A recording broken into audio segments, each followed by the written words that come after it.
Assalamualaikum warahmatullahi wabarakatuh. Selamat pagi anak-anak.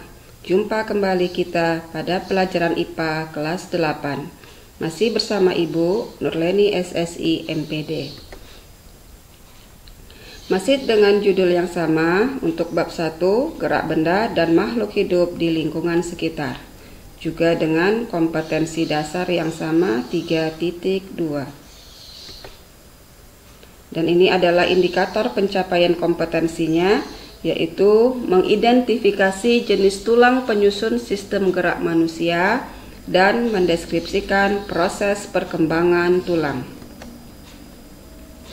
B. Sistem gerak manusia. Ayo kita pelajarin. Nanti kita akan mempelajari tentang rangka, sendi, dan otot. Kemudian gangguan atau kelainan pada sistem gerak dan upaya mencegah serta mengatasinya. Dan ini adalah istilah-istilah pentingnya: sistem rangka, osteoblas, osteosit, osifikasi, sendi, tulang, dan otot.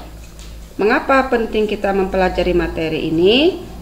Dengan mempelajari materi ini akan membantu kamu memahami organ-organ yang berperan dalam sistem gerak, sehingga kamu dapat menjaganya dengan baik.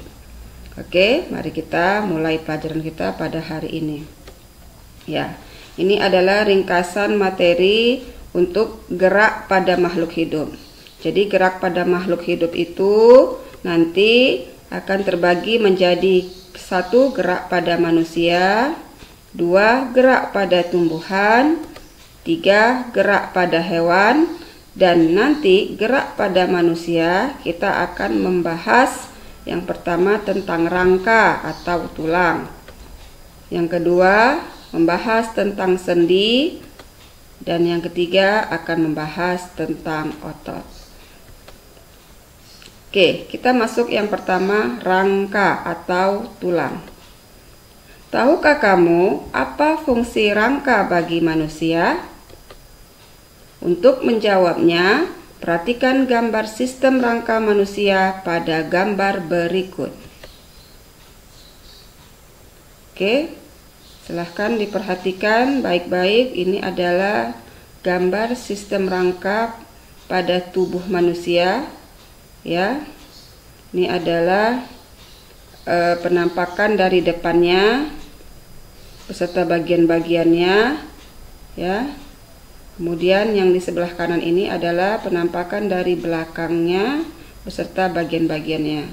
Ya, ini ada bagian atas namanya tulang tengkorak. Kemudian di sini di bagian bahu kita ada nama tulang selangka. Kemudian ada tulang lengan atas, tulang pengumpil, tulang hasta, dan sebagainya. Ya. Setelah mencermati gambar tersebut, kita dapat mengetahui bahwa pada tubuh manusia terdapat banyak sekali jenis tulang. Apabila dihitung, jumlah seluruh tulang tubuh manusia dewasa terdiri dari 206 tulang. Ya. Apa fungsi utama tulang bagi tubuh? Ya, ada 4 fungsi utama tulang bagi tubuh kita. Pertama, memberikan bentuk pada tubuh dan menopang tubuh kita. Yang kedua, melindungi organ dalam. Misalnya paru-paru, jantung itu dilindungi oleh tulang rusuk. Yang ketiga, tempat menempelnya otot sehingga dapat menggerakkan tulang. Dan yang keempat, sebagai tempat pembentukan sel darah, dan ini pada jenis tulang tertentu. Oke, kita masuk pembahasan yang pertama, yaitu tentang struktur tulang. Ya, perhatikan gambar berikut. Ini adalah gambar struktur tulang manusia beserta bagian-bagiannya. Oke. Pernahkah kamu melihat tulang paha ayam? Apakah bentuk tulang tersebut seperti gambar ini? Apabila kita perhatikan, ternyata struktur tulang tidak halus, melainkan terdapat benjolan pada bagian ujungnya berbentuk bulat, serta terdapat titik-titik kasar pada bagian ujung. Terdapat lekukan, tonjolan, dan lubang. Ya, masing-masing bagian ini mempunyai fungsi yang berbeda-beda. Lekukan dan tonjolan berfungsi sebagai tempat menempelnya otot. Lubang berfungsi sebagai tempat keluar masuknya pembuluh darah dan saraf. Oke, ini adalah bagian-bagian daripada tulang. Yang pertama ada yang namanya periosteum. Jadi periosteum itu adalah membran yang menempel dengan kuat yang menutupi permukaan tulang. Berikutnya, tulang kompak atau tulang keras. Ini adalah lapisan tulang yang keras dan kuat. Dan yang ketiga, tulang spons. Jadi tulang spons itu adalah tulang yang kurang kompak, mempunyai banyak ruang-ruang kecil terbuka, sehingga tulangnya menjadi ringan. Kita lanjut bagian selanjutnya. Ya, kita masuk ke bagian dalam, yaitu ada yang namanya sumsum tulang. Jadi sumsum tulang itu adalah jaringan lemak yang mengisi lubang atau saluran yang besar yang terdapat di tengah tulang panjang. Ya. Jadi sumsum itu ada dua macam. Yang pertama ada yang namanya sumsum putih dan ada yang namanya sumsum merah. Ya. Kita lanjut. Kemudian pembuluh darah. Pembuluh darah adalah bagian dari sistem peredaran darah yang mengedarkan darah ke seluruh bagian tubuh manusia. Ya, yang terakhir adalah tulang rawan atau kartilago. Ini adalah lapisan jaringan tebal, lunak, dan lentur yang menutupi ujung tulang panjang. Ya, contohnya. 2. Macam-macam tulang pada sistem rangka. Coba perhatikan gambar berikut. Ya, ini adalah gambar tulang berdasarkan bentuk dan ukurannya. Dan ini jika gambarnya kurang jelas bisa kamu lihat di buku paketmu halaman 27. Oke, sudah kamu perhatikan? Jika sudah, perhatikan bagaimana bentuk dan ukuran tulang-tulang pada gambar tersebut. Apakah sama atau berbeda? Ya, kamu pasti akan melihatnya berbeda, bukan?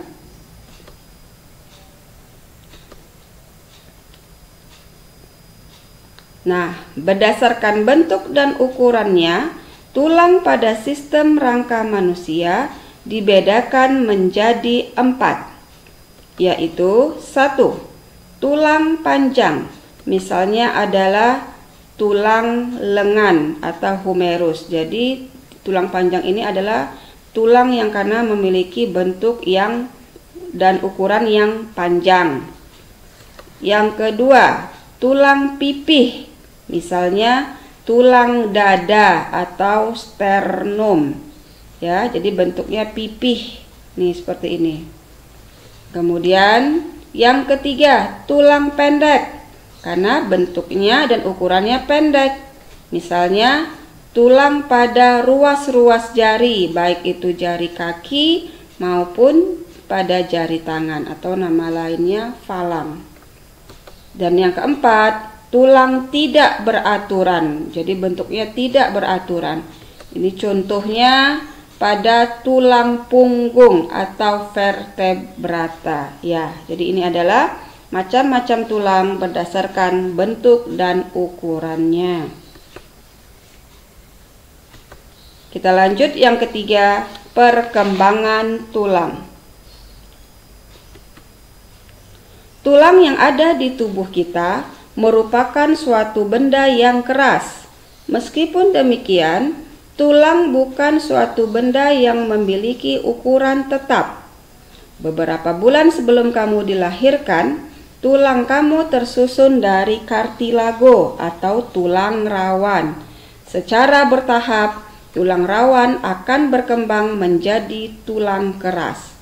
Akan tetapi, pada perkembangannya, tidak semua tulang rawan menjadi tulang keras pada tubuh manusia. Apa contohnya? Oke, contohnya seperti pada daun telinga. Daun telinga itu bisa kamu lipat-lipat. Ini membuktikan bahwa tulang pada telinga itu adalah tulang rawan.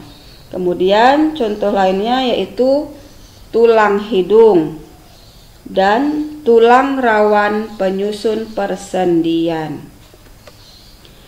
Proses pengubahan tulang rawan menjadi tulang keras disebut penulangan atau osifikasi.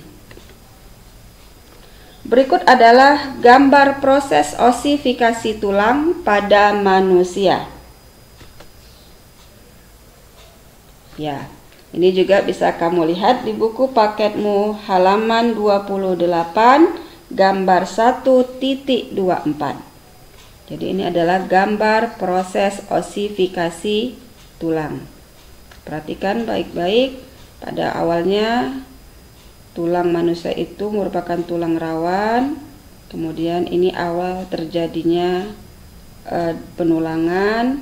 Oke, selanjutnya ini dia. Kemudian ini masuk ke tahap berikutnya dan inilah tulang yang sudah dewasa. Oke, mari kita saksikan penjelasannya berikut. Proses osifikasi dimulai dari bagian tengah tulang rawan dan kemudian meluas ke seluruh arah sesuai dengan pertumbuhan tulang rawan. Proses osifikasi berawal dari tulang rawan. Tulang rawan memiliki rongga yang terisi oleh osteoblas atau sel-sel pembentuk tulang. Osteoblas selanjutnya akan membentuk osteosit atau sel-sel tulang. Dan selanjutnya osteosit akan membentuk jaringan tulang. Di antara jaringan tulang yang terbentuk terdapat pembuluh darah. Pembuluh darah ini akan membawa mineral seperti kalsium sehingga tulang yang terbentuk menjadi keras. Selain mengalami osifikasi, tulang juga mengalami fusi atau penggabungan. Pada saat kamu baru lahir, jumlah seluruh tulang yang ada pada sistem rangka kamu ada 270 tulang. Seiring bertambahnya usia, beberapa tulang mengalami fusi atau penggabungan. Misalnya tulang tengkorak dan tulang ekor. Oleh karena itu, ketika kamu sudah dewasa, jumlah penyusun sistem rangka menjadi 206 tulang. Oke, demikianlah materi kita hari ini. Seperti biasa, untuk memahami apakah kamu sudah paham dengan materi yang Ibu berikan, kita lanjut dengan tugas. Dan ini adalah merupakan tugas ke-8. Yang pertama, gambarkanlah sistem rangka manusia secara lengkap beserta bagian-bagiannya. Lihat buku paketmu di halaman 24 gambar 1.21. Yang kedua, dari gambar yang kamu buat pada soal nomor 1, amatilah bagaimana bentuk setiap tulang pada gambar tersebut.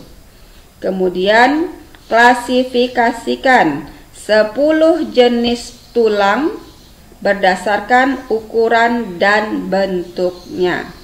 Oke, diingat kembali materi sebelumnya, ada berapa jenis tadi tulang berdasarkan ukuran dan bentuknya. Kemudian tuliskan hasil pengamatanmu tersebut ke dalam tabel seperti pada tabel 1.6 halaman 27. Ya, ini adalah tabelnya. Ya. Jadi nanti kamu tuliskan di sini 1 sampai 10-nya. Kemudian apa nama tulangnya? Kemudian dia termasuk jenis tulang yang mana. Misalnya kalau tulang panjang, checklist yang bagian tulang panjang. Oke, Ibu rasa cukup sekian materi kita hari ini. Mudah-mudahan apa yang Ibu sampaikan hari ini bermanfaat untuk kalian semua. Sekian dan terima kasih. Assalamualaikum warahmatullahi wabarakatuh.